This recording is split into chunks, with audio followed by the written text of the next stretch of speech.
السلام علیکم ورحمۃ اللہ وبرکاتہ۔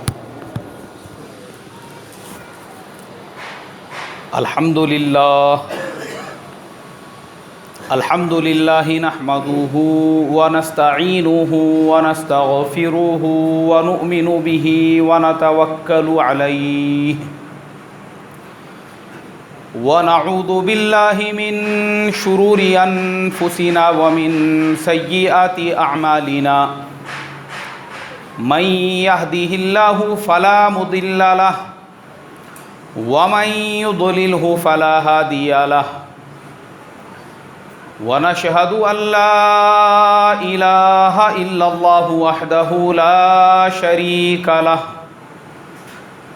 ونشهد ان سیدنا ومولانا محمدا عبده ورسوله الذي ارسل بالحق بشيرا ونذيرا اما بعد فقد قال الله تبارك وتعالى اعوذ بالله من الشيطان الرجيم بسم الله الرحمن الرحيم يا أيها الذين آمنوا لا تحرموا طيبات ما أحل الله لكم صدق الله العظيم۔ محترم بھائیوں، بزرگوں اور دوستو، دیکھو اللہ کے نبی صلی اللہ علیہ وسلم کے زمانے میں جب اسلام نیا نیا آیا تھا تو مسلمان غریب تھے، فاقہ کش تھے، یہاں تک کہ اللہ کے نبی صلی اللہ علیہ وسلم کے بعض صحابہ ایسے تھے ان کے گھروں پر دو دو تین تین دن کے فاقے ہوا کرتے تھے۔ خود اللہ کے نبی صلی اللہ علیہ وسلم کے گھر کا یہ حال ہوتا تھا۔ حضرت ماں عائشہ صدیقہ رضی اللہ تعالی عنہا فرماتی ہے کہ دو دو مہینے ایسے گزر جاتے تھے ہمارے گھر پر چولہا نہیں جلتا تھا، کھجور کھا کے ہم لوگ گزر بسر کیا کرتے تھے۔ لیکن میرے محترم دوستو، اللہ کے نبی صلی اللہ علیہ وسلم نے ایک ایسا سماج، ایک ایسا معاشرہ کریٹ کیا، بنایا کہ اللہ کے نبی صلی اللہ علیہ وسلم کے زمانے میں ہی صحابہ اکرام تجارت میں، کاروبار میں، کاشتکاری میں، کھیتی باڑی کے اندر ترقی کرنے لگے، اور اللہ کے نبی صلی اللہ علیہ وسلم نے ایک ایسا اسلامک فائنانشیل سسٹم دنیا کو عطا فرمایا کہ اللہ کے نبی صلی اللہ علیہ وسلم نے جو فائنانشیل سسٹم مسلمانوں کو دیا تھا، صحابہ اکرام رضوان اللہ تعالی علیہم اجمعین جب اس کے اوپر عمل کرنے لگے تو اللہ کے نبی صلی اللہ علیہ وسلم جب دنیا سے وصال فرما رہے تھے تو آہستہ آہستہ صحابہ اکرام کی غریبی وہ ختم ہو رہی تھی، اور پھر ایک وقت ایسا آیا کہ اللہ کے نبی صلی اللہ علیہ وسلم کے وصال فرمانے کے بعد حضرت ابو بکر صدیق رضی اللہ تعالیٰ عنہ کا زمانہ، ان کے بعد حضرت عمر فاروق رضی اللہ تعالیٰ عنہ کا جو زمانہ تھا، ان کے زمانے ختم ہونے تک مسلمانوں کے گھروں میں اتنی زیادہ فراخی اور خوشحالی آ چکی تھی کہ تقریباً جو غریبی ہے، افلاس ہے، فاقہ کشی ہے، وہ ختم ہو چکی تھی۔ اور حضرت عثمان غنی رضی اللہ تعالیٰ عنہ کا جب زمانہ آیا تو ایسا وقت آیا کہ مسلمانوں کی غریبی تقریباً ختم ہو گئی، اور حضرت عمر ابن عبدالعزیز رحمۃ اللہ علیہ کے زمانے میں تو پھر ایک ایسا زمانہ، ایک ایسا سماج، ایک ایسا معاشرہ بنا، ہر آدمی وہ زکوٰۃ کا دینے والا تھا لیکن زکوٰۃ کا لینے والا کوئی بھی نہیں تھا۔ مسلمان سماج کے اندر سے غریبی، فاقہ کشی، افلاس یہ پوری طرح سے ختم ہو چکا تھا۔ اب کوئی غریب باقی نہیں رہا تھا، اب کوئی مفلس باقی نہیں رہا تھا، اب کوئی فاقہ کش باقی نہیں رہا تھا۔ الحمدللہ ایسا زمانہ آیا حضرت عمر ابن عبدالعزیز رحمۃ اللہ علیہ کے زمانے میں کہ مسلمان معاشرہ اپنے پیروں پر ایسا اسٹیبل اور کھڑا ہو چکا تھا کہ پورے سماج کے اندر ہر آدمی کا اپنا پکا مکان تھا، ہر آدمی کے پاس اس کی اپنی سواری تھی، ہر آدمی خوشحال تھا، ہر ایک کے گھر پر 2 وقت چولہا جل رہا تھا۔ اللہ تبارک و تعالیٰ نے اتنی فراخی عطا فرما دی تھی کہ اب کوئی بھیک مانگنے والا نہیں ملتا تھا، اب کوئی صدقہ اور زکوٰۃ جمع کرنے والا نہیں ملتا تھا، کیونکہ سماج اپنے پیروں پہ کھڑا ہو چکا تھا۔ کتنے سالوں میں؟ زیادہ سے زیادہ 30-40 سال، 50 سال کا جو ڈیوریشن تھا، جو بھی تھا، کیونکہ حضرت عثمان غنی رضی اللہ تعالیٰ عنہ کا دور آتے آتے غریبی ختم ہو چکی تھی۔ لیکن میں اور آگے بڑھ کر حضرت عمر ابن عبدالعزیز تک پہنچا ہوں کہ وہ زمانہ تو ایسا آیا کہ زکوٰۃ لینے والا بھی اب کوئی باقی نہیں رہا تھا۔ تو افسوس کی بات یہ ہے میرے محترم دوستو کہ وہ زمانے میں انہوں نے ایسا کون سا فارمولہ استعمال کیا تھا، وہ کون سا طریقہ استعمال کیا تھا کہ اللہ کے نبی کے زمانے میں حضرت ابو ہریرہ رضی اللہ تعالیٰ عنہ جو مسجد نبوی کے ممبر اور محراب کے درمیان میں بھوک کی وجہ سے بل بلایا کرتے تھے، لوگ سمجھتے تھے مرگی کا دورہ ہے، کپڑے ڈھکنے کے لیے کپڑے نہیں ہوتے تھے، اصحاب صفہ میں سے آدھے ایسے ہوتے تھے جو ایک دوسرے کے پیچھے اس لیے بیٹھتے تھے ان کے سطر ڈھانپنے کے لیے بھی کپڑا نہیں ہوتا تھا۔ تو وہ غریب سماج، وہ مفلس سماج چند سالوں کے اندر اپنے پیروں پہ کھڑا ہو گیا، اسٹیبل ہو گیا، زکوٰۃ کے دینے والے سب ہو گئے، لینے والا کوئی باقی نہیں رہا۔ تو پھر آج ہمارے زمانے میں دادا بھی غریب تھے، بیٹے بھی مزدوری حمالی کر رہے ہیں، پوترے بھی رکشے چلا رہے ہیں، ہمارے سماج سے غریبی کیوں نہیں دور ہو رہی ہے؟ افلاس کیوں نہیں دور ہو رہا ہے؟ پریشانیاں کیوں نہیں ختم ہو رہی ہے؟ اور پرابلم ہمارا یہ ہے کہ جو اس کا سولیوشن ہے، جو اس کا فیکٹ ہے، اس کے اوپر ہم لوگ غور و فکر کرنے کی بجائے پھر واپس سے ہم وہیں پر آتے ہیں۔ مولانا میری دکان نہیں چل رہی، مجھے کوئی عمل دے دو، کاروبار نہیں چل رہا، مجھے کوئی عمل دے دو، میری جاب نہیں ہو رہی، مجھے کوئی عمل دے دو، عمل کے چکر میں پھر آ جاتے ہیں۔ لیکن اس کا جو بنیادی جڑ ہے اس پہ ہم غور و فکر نہیں کرتے کہ بھائی کیوں آج ہمارا مسلمان سماج وہ 30 سال پہلے بھی غریب تھا اور آج بھی کیا ہے بھائی؟ غریب ہے۔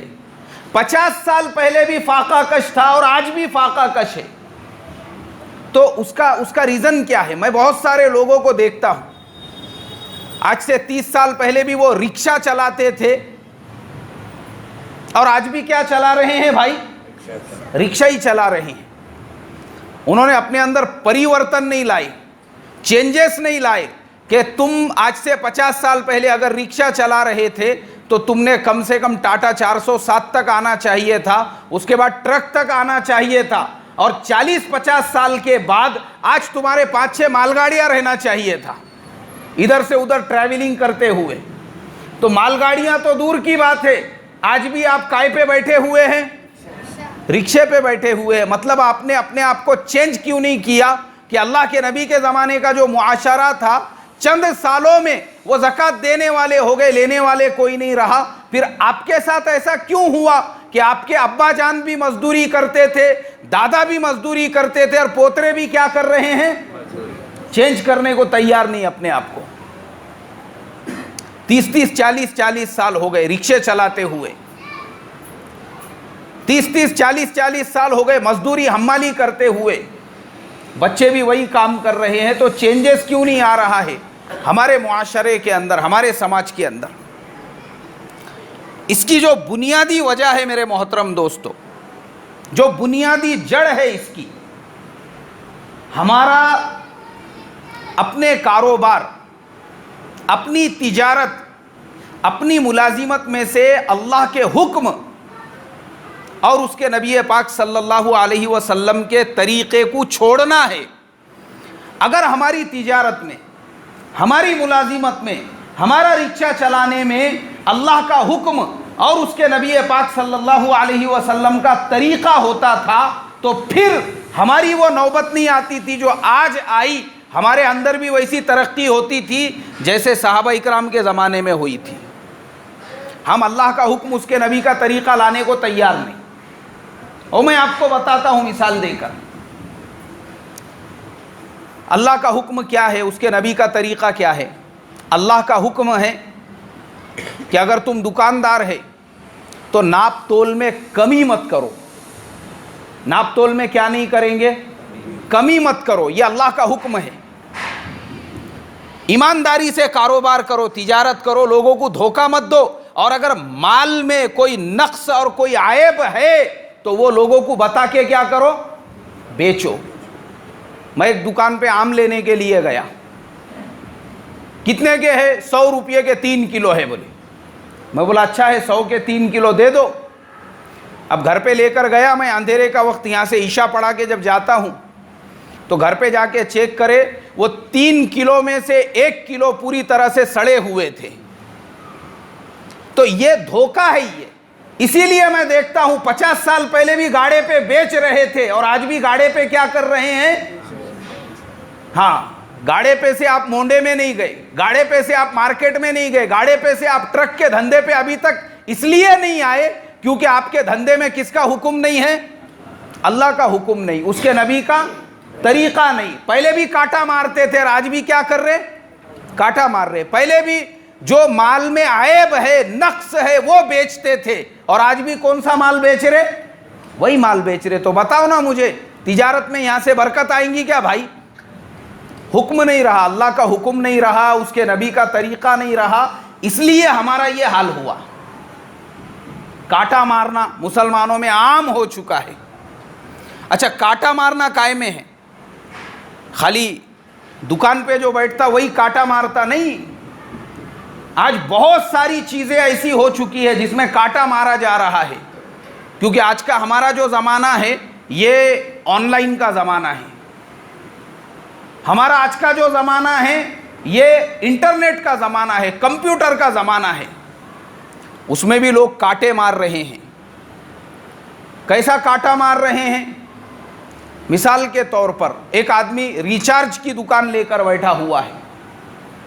اب آپ نے اس کے پاس میں ریچارج کرائی تو اکثر ایسا ہوتا ہے کہ ہم نے جو ریچارج کرائے اتنے پیسے کا ریچارج نہیں ہوتا، کبھی کبھی تو ہوتا بھی نہیں ہے. تو یہ کیا ہو رہا ہے بھائی ہمارے ساتھ میں؟ یہ کاٹا مارنا ہے، یہ دھوکہ دینا ہے. عیب اور نقص جو ہے چیز کے اندر وہ بتا کے نہیں بیچنا. اس کے لیے کاروبار میں سے برکت ختم ہو جاتی. ہمارے مولانا یونس صاحب رحمۃ اللہ علیہ فرمایا کرتے تھے کہ جو تاجر کاٹا مارنے کا عادی بن جاتا ہے اور جو تاجر دھوکے کے دھندے کا عادی بن جاتا ہے اور جو تاجر وہ عیب والا مال بیچتا ہے. ہاں، عیب والا مال، ہمارے یہاں کی زبان میں اس کو کھیر کھار بولتے. کیا بولتے اس کو؟ ہاں، کھیر کھار جو رہتا نا، یعنی جس میں کوئی عیب ہے، نقص ہے، کھیر کھار بولتے اس کو. ویسا مال بھی اچھے مال میں مکس کر کے بیچنا، داغ والا مال بیچنا. تو ہمارے مولانا فرماتے تھے جو قوم اس کے اندر مبتلا ہو گئی اللہ نے ان کو دل کی بیماری میں مبتلا کر دیا. کائی کی بیماری میں بھائی؟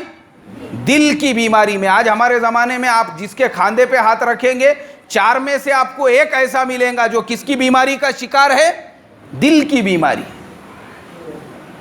تو فرماتے تھے کہ ایسا کرو گے تو ایسا ہوگا. تو آج ہمارے زمانے میں کیونکہ یہ انٹرنیٹ آن لائن کا زمانہ ہے، لوگ اس میں بھی دھوکہ کر رہے ہیں، اس کے اندر بھی کاٹا مارا جا رہا ہے. اس کے علاوہ دیکھو کاٹا مارنے کے کیسے کیسے طریقے آ گئے. اب ایک آدمی بلڈر ہے، بلڈنگ کا کاروبار ہے اس کا. ایک آدمی گیا اس کے پاس گھر خریدنے کے حساب سے، تو وہ آپ کو پہلے بتائیں گا ہم تم کو یہ دیں گے، ہم تم کو وہ دیں گے، ہم ایسا دیں گے، ہم ویسا دیں گے. اس میں ایسی کھڑکیاں لگی ہوئی ہوں گی، باتھ روم تو ایسا ہوگا کہ اس میں پوری کبڈی کھیل سکتے آپ. اتنا بڑا ٹب دیں گے کہ اس کے اندر تیرنے کا مقابلہ کر سکتے آپ. کچن تو ہم آپ کو اتنا بڑا دے دیں گے کہ پورا آپ اس کے اندر لوگوں کو بٹھا کے کھانا کھلا سکتے ہو. ہم آپ کو ایسا دیں گے ویسا دیں گے. یہ ساری باتیں ہوتی ہیں. لیکن جب آپ گھر خریدتے ہیں اس میں 50 عیب رہتے، اس کے بٹن برابر سے کام نہیں کر رہے، اس کو ایسا ہتھوڑے سے ٹھوکنا پڑ رہا وہ بٹن تو پنکھا چالو ہو رہا. کیوں؟ 2 نمبر کے پورے جو ہے بوگس اتواری بازار جونے بازار میں سے لا کے پورے لگائے ہوئے ہیں، بٹن دبنے کو تیار نہیں ہے.